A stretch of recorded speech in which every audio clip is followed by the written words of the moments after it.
My new book, 2000 Mules, is just out, and you can get it at Amazon. You can get it at Barnes & Noble.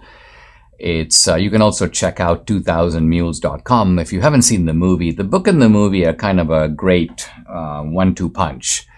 And they complement each other. The movie does things that a book can't do, like show you a video, and the book does things that the movie can't do, like lay out the evidence in a systematic form and even a point-by-point rebuttal of the critics.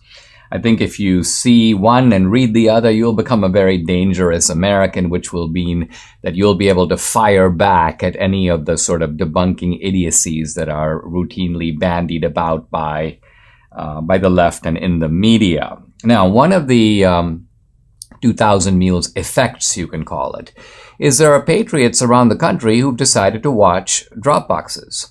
And the way they do that is they have like a tailgate party, and they show up and they just look around and they say, you know what, there need to be some eyes on these Dropboxes. And that is, by the way, that instinct is completely correct.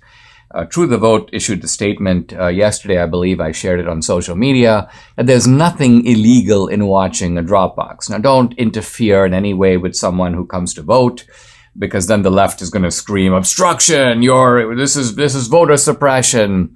There was one clip on social media. It was very indistinct. I was trying to figure out what's happening. Supposedly some, quote, grandmother confronted two guys who were armed with a van outside a Dropbox. Now, the fact of it is this grandmother refused to show her own face. So you hear a voice talking. There's a reporter talking to the grandmother, but the grandmother can't be seen. And the men themselves don't speak. So you don't know who they are. You don't know what they're doing. The assumption on the part of the left is, yeah, these are Trump supporters. These are people who have somehow been motivated by 2000 Mules. We don't know any of that.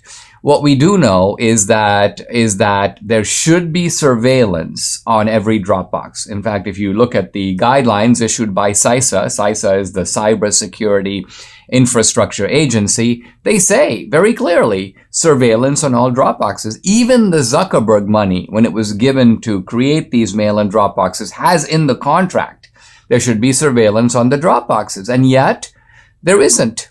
There wasn't in 2020. Now, there's more surveillance today than there was in 2020, but there are still a lot of Dropboxes that don't have 24-hour surveillance. And the question you have to ask yourself is why? Why is that? We live in a time when everything is under surveillance. Streets are under surveillance. Malls are under surveillance. Post offices are under surveillance. Parking lots are under surveillance. So people are accustomed to that. People don't say, well, I'm not going to park my car because it's parking lot suppression if somebody's looking at me, or if they have a camera on. No, it's not suppression. It's making sure that if a robbery occurs, they'll know who did it. And similarly, surveillance of the Dropboxes, as I say, it's in the rules. There's no excuse not to do it.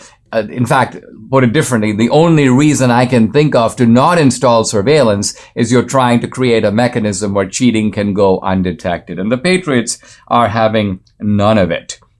So Mark Elias, the left-wing attorney for the Democrats, has apparently filed some sort of a claim in Arizona against a group. I think it's called Clean Elections or something like that, basically saying, predictably, it's voter suppression. Now, for Mark Elias, pretty much everything is voter suppression. Asking for an ID is voter suppression. And one way you can test the validity of these kinds of claims is simply to ask the question, is it suppression in any other context? Is it banking suppression if they ask you for an ID to cash a check? Is it medical suppression if you go to a doctor's appointment and they ask you for your ID? Is it travel suppression if an airline demands an ID when you show up to get on the plane? No, it's not. Therefore, it's not voter suppression to ask you to prove that you are who you say you are before you cast a ballot. So, all of this, I think, is a way of saying that the movie, the book, are producing a good effect. It's a good effect just so that people know what's going on. People are more vigilant. And this is why the Democrats are nervous. They're nervous because their opportunities are less when our side has its eyes open.